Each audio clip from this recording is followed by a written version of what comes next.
Hello guys, welcome to our channel. तो जैसा कि पता है कि भैया 45 डेज का अपना बूस्टर प्रोग्राम स्टार्ट हुआ है, तो उससे ज़्यादा इंपॉर्टेंट ये वाली चीज़ भी हो जाती है कि मैं आप लोगों को बताऊं कि मेरे खुद के कितने मार्क्स थे और मुझे कौन सी पोस्ट मिली थी, मैंने ज्वाइन किया या नहीं किया। उससे पहले मैं आप लोगों को दिखा दूं कि अपने भाई के पास, मतलब आपके भाई के पास ज्वाइनिंग लेटर्स की कमी नहीं है। एक ज्वाइनिंग लेटर ये है, एक ये है, एक ये है और एक ये है। इसके अलावा एक ज्वाइनिंग लेटर और है, तो आप बिल्कुल भी टेंशन मत लो। जिसकी अभी मैं ज्वाइनिंग लेटर के अंदर भी दिखाऊंगा आप लोगों को क्या फंडा होता है, कैसे है, क्योंकि मैंने वो ग्रुप डी ज्वाइन नहीं किया था, इसलिए मेरे पास ज्वाइनिंग लेटर पड़ा हुआ है अभी भी।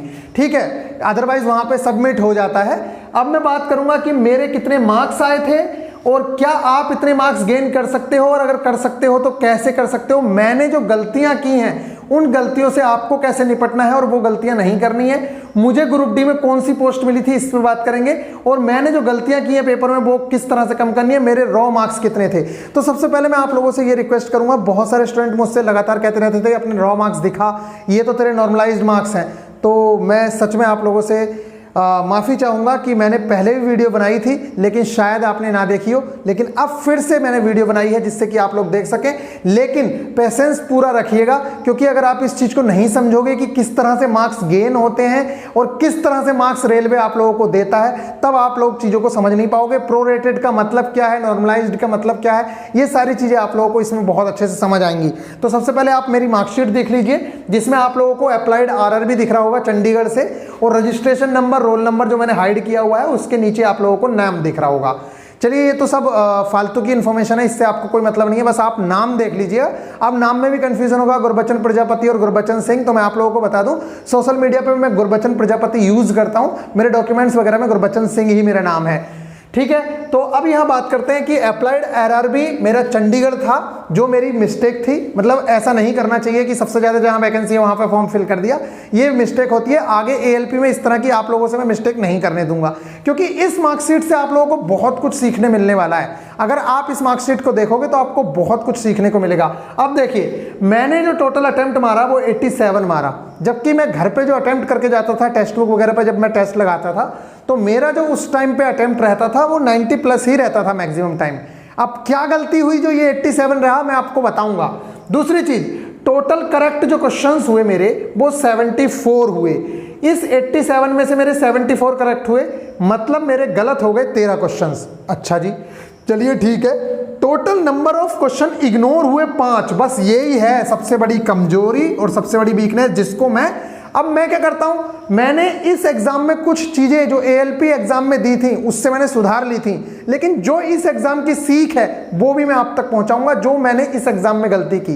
ये जो इग्नोर वाले क्वेश्चन है ना, एक्चुअल में इसमें 2 से 3 क्वेश्चन मैथ्स के थे जो गलत थे, लेकिन बहुत सिंपल थे। जब मैं उन क्वेश्चंस को कर रहा था बार बार, तो हो ये रहा था कि उसका आंसर नीचे मैच नहीं कर रहा था, और मेरे दिमाग में एक ही चीज थी कि साला इतना सिंपल क्वेश्चन, एक तो बोर्ड मार्क्स का क्वेश्चन था, इतना सिंपल क्वेश्चन मुझसे गलत कैसे हो सकता है। चारों ऑप्शन में से एक भी ऑप्शन नहीं मिल रहा था। तो हमने जो बेवकूफी की, जो करनी नहीं चाहिए थी, कि हम उस क्वेश्चन पे लिपटे रहे, जिसकी वजह से हमारे 5 मिनट चले गए। मतलब हमने बार बार वो क्वेश्चन सोल्व करने की कोशिश की कि यार हो क्यों नहीं रहा, हो क्यों नहीं रहा, इतना सिंपल सा क्वेश्चन है और ये तो श्योर आंसर होना चाहिए, इसका आंसर मिलना चाहिए, लेकिन वो आंसर नहीं मिला। तो करीब करीब 5 तो नहीं, लेकिन 3 मिनट 4 मिनट तो चले ही गए होंगे इसकी वजह से, एक क्वेश्चन की वजह से। और ठीक इसी तरीके से आगे एक क्वेश्चन और मिला, जिसकी वजह से मैं मान के चलता हूं कि इन 5 क्वेश्चंस ने मेरे कम से कम 10 मिनट खराब किए, और इन 10 मिनट में मैं आगे कोई और क्वेश्चन भी कर सकता था। कहने का मतलब यह है, जो आपको मुझे 90 मार्क्स दिख रहे हैं, ये मार्क्स और ज्यादा गेन हो सकते थे अगर मैं यहां पे टाइम वेस्ट ना करता। तो इसीलिए मैं आप सब लोगों से रिक्वेस्ट करता हूं, जो अपना बूस्टर प्रोग्राम चल रहा है उसमें मैं आप लोगों को इस हफ्ते जितनी भी प्लानिंग्स बताऊंगा टेस्ट देने की या पेपर में बैठते टाइम किन किन चीजों को आपको सावधानी रखनी है, तो आप बूस्टर में, मैं जो बोल रहा हूं ना आप लोगों से कि जो न्यू स्टूडेंट है उनको विद इन 10 से 15 मार्क्स का इंप्रूवमेंट दिख जाएगा। मतलब 10 मार्क्स तक भी बढ़ सकते हैं उनके। वो किसी बेस पे ही बोल रहा हूं, क्योंकि जितनी गलतियां हमने इतने एग्जाम्स देके की हैं, उनसे हमने सीखा है, वो मैं आपको उन चीजों से आपको रूबरू कराऊंगा, जिससे कि आप एग्जाम में या टेस्ट में जब वो गलतियां नहीं करोगे तो आपके मार्क्स बड़ी ही आसानी से गेन होना शुरू हो जाएंगे। तो सबसे बड़ी बात, और एक हफ्ता बहुत बड़ा होता है, हमारे जो टारगेट्स चल रहे हैं उसमें आप गाइडेंस प्लस टारगेट्स को जब इंक्लूड करोगे तो एक हफ्ते के अंदर आपको मार्क्स में इंप्रूवमेंट दिखना तय है। ऐसा हो ही नहीं सकता, मैं विश्वास ही नहीं कर सकता कि कोई नया बच्चा आए हमारे पास और वो गाइडेंस फॉलो कर रहा है प्लस हमारे टारगेट्स फॉलो कर रहा है और उसे एक हफ्ते में रिजल्ट ना दिखे। ठीक है, तो guys total number of question ignore हो गए थे 5, और ये इग्नोर क्वेश्चन वही हैं जो गलत थे, जिन पे हमने दिमाग लगाया। अगर ये जीके उके का क्वेश्चन गलत होता ना तब तो कोई मतलब नहीं था, तब तो चलो छोड़ के निकल लेते, लेकिन ये मैथ्स का क्वेश्चन था और मैथ्स हमारे ठीक थे, रीजनिंग ठीक थी, साइंस ठीक थी, तो फिर वही वाली बात आ जाती है कि भैया जिस चीज को ठीक है उस पर तो हम लड़ जाते हैं। और पूजा ने भी यही बताया था जब मैंने इंटरव्यू लिया, तो ये बात सच है, हमें इन चीजों से लड़ना नहीं चाहिए, मतलब इससे युद्ध नहीं करना है। अगर क्वेश्चन नहीं हो रहा है छोड़ के आगे निकलो, मार्क फॉर रिव्यू करो और निकल जाओ।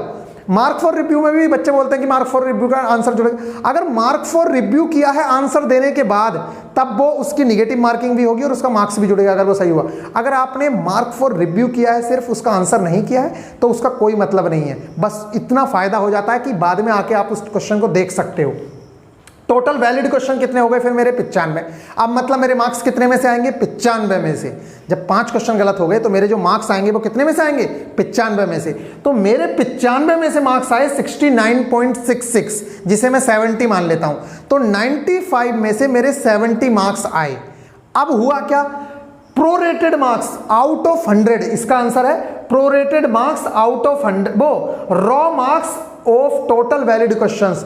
तो टोटल वैलिड क्वेश्चन में तो मेरे 70 आ गए। इसके बाद प्रोरेटेड मार्क्स आउट ऑफ 100, मेरे आउट ऑफ 100 कितने मार्क्स आए? तो उन्होंने बताया कि आपके 73.33 मार्क्स हैं। तो यही रॉ मार्क्स माने जाएंगे मेरे 100 में से। तो ओवरऑल अगर मैं मानूं तो 74 मेरे रॉ मार्क्स रहे 100 में से। तो 100 में से मेरे 74 रॉ मार्क्स रहे और जो 70 नंबर हैं मेरे 95 में से रहे। तो अब मैं बात करता हूं, अगर किसी के, सुनिए, अगर किसी का एक भी क्वेश्चन इग्नोर नहीं हुआ होता तो उसके रॉ मार्क्स और प्रोरेटेड मार्क्स सेम ही होते, उसमें कोई प्रॉब्लम नहीं होती। नॉर्मलाइज्ड मार्क्स मेरे जो है वो 89.57 हुए, मतलब मेरे कम से कम 16 नंबर बढ़े, कम से कम 16 नंबर बढ़े।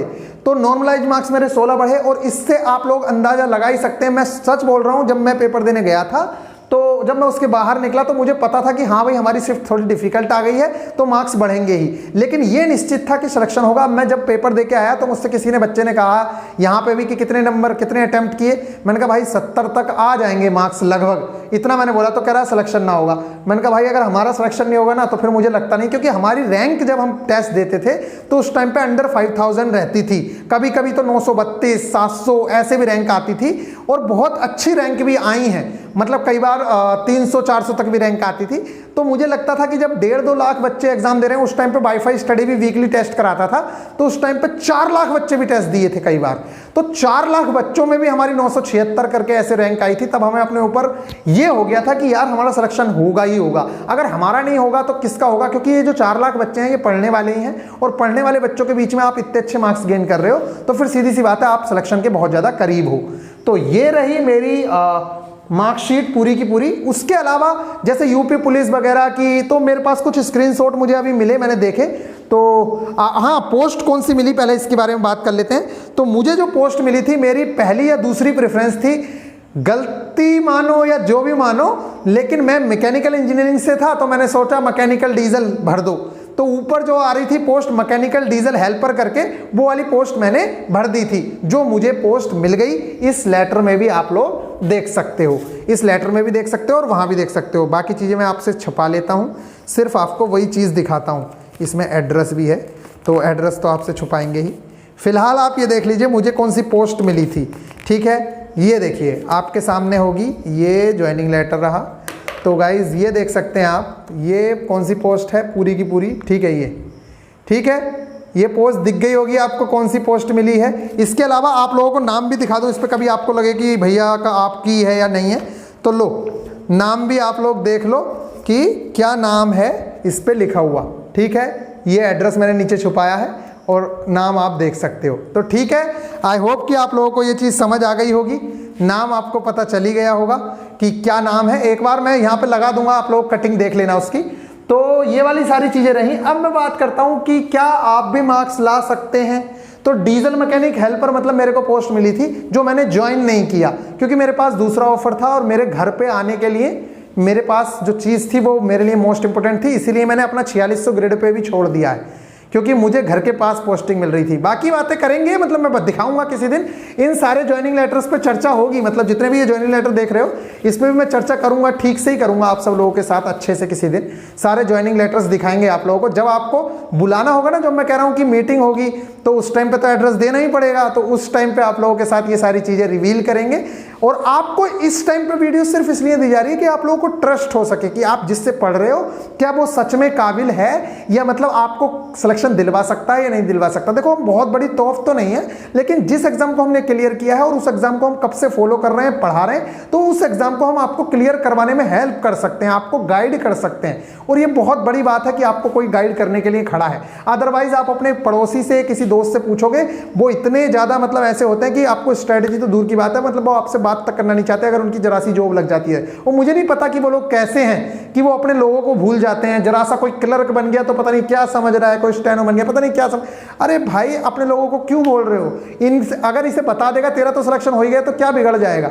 और इसी मोटो के साथ हम लोग यहाँ खड़े हैं। और आपको जितना मुझे आता है, जितना मैंने अपने दोस्तों से, जिससे भी सीखा है एग्जाम दे दे के या टॉपर्स की बातें सुन के या उनकी स्ट्रेटजी को देख के, वो मैं आप सब लोगों को फ्री ऑफ कॉस्ट सारी चीजें प्रोवाइड करवाता हूं। अब बात करते हैं कि मुझे ग्रुप डी में कौन सी, हाँ ठीक है ये तो हो गया। मैंने पेपर में क्या गलतियां की थी मैंने आप लोगों को बता दिया। देखो लास्ट तक जाने वाली गलती तो नहीं की, क्योंकि वो मैंने ALP JEE से ALP वाले पेपर से सीख लिया था कि भैया लास्ट तक तो जाना ही जाना है। एक चीज और गलती होती है ग्रामेटिकल एरर की, तो वो भी मैंने ALP से सीख ली थी, क्योंकि ALP के टाइम पे कुछ ग्रामेटिकल एरर आ रही थी। ग्रामेटिकल एरर का मतलब होता है इंग्लिश में कुछ चीजें, हिंदी में कुछ चीज, वो तो चलो ट्रांसलेशन एरर है, लेकिन ग्रामेटिकल एरर भी होती हैं। मतलब वो कुछ और कर देता है, कोई कुछ और कर देता है, और ट्रांसलेशन एरर बहुत ज्यादा आती है, हिंदी में कुछ और, इंग्लिश में कुछ और।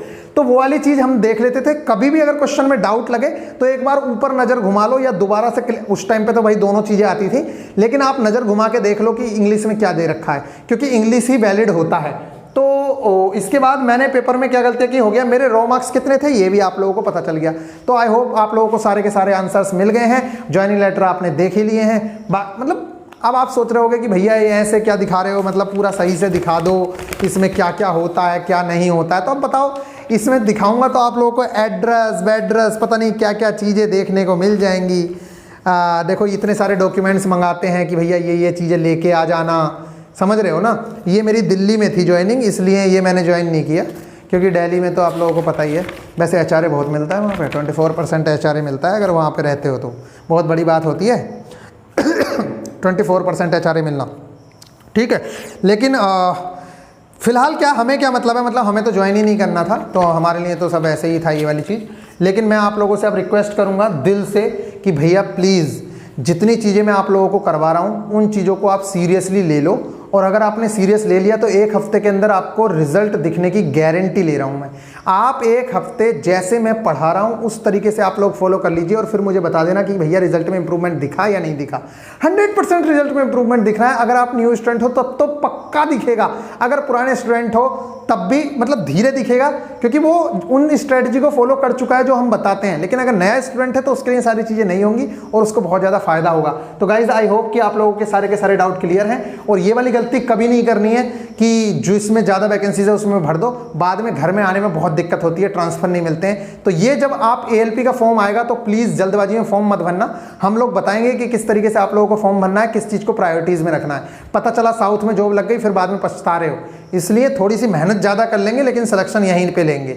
समझ आ रही है ना। और बाकी अब ऐसा कुछ नहीं है, कहीं की कट ऑफ जहाँ की लगती थी कम जाएगी लेकिन वहाँ की ज़्यादा रहने लग गई है, इसलिए कट ऑफ वट ऑफ का कोई अंदाजा नहीं लगता है। इसलिए अपने घर के पास में जरूर से जरूर फॉर्म भरना चाहिए जिससे कि आपको घर पे पोस्टिंग मिल सके, और मेहनत हम लोग ज़्यादा कर लेंगे बस। चलिए फिर मिलेंगे नेक्स्ट वीडियो में। अपना ख्याल रखिएगा। और जिस तरीके से मैंने आप लोगों को कोर्स की फ़ी के बारे में बताया है तो प्लीज़ रिस्पेक्टेड जितनी चीज़ें हैं आपको जो लगता है वो उसी के हिसाब से फॉलो करिएगा। बाकी मैंने कंपलसरी कोई भी फ़ी आप लोगों के लिए नहीं रखी है, उसके पीछे रीज़न यही है कि भैया बहुत सारे बच्चे जो है वंचित रह जाएंगे पढ़ाई से, और मैं नहीं चाहता कि ग्रुप डी में किसी भी बच्चे का ऐसा सिलेक्शन रह जाए। 1 लाख पोस्ट हैं, ज़िंदगी में कभी दोबारा पोस्ट नहीं आएंगी, इस बात को ध्यान में और अपने दिमाग में ठूस लो। एक मोटिवेशनल वीडियो भी आप लोगों को मिलेगी, उसके बाद से शायद ही कोई बच्चा होगा, अगर वो सीरियस है तो वो पढ़ना स्टार्ट ना करे। तो गाइज वो वाली वीडियो भी आप लोगों को मिल जाएगी, और न्यू स्टूडेंट और पुराने स्टूडेंट दोनों को साथ में लेकर चलने की कोशिश की जा रही है, और पुराने स्टूडेंट के लिए भी कुछ टारगेट्स और लाने की कोशिश करेंगे। मिलेंगे फिर नेक्स्ट वीडियो में, ख्याल रखिएगा, टेक केयर।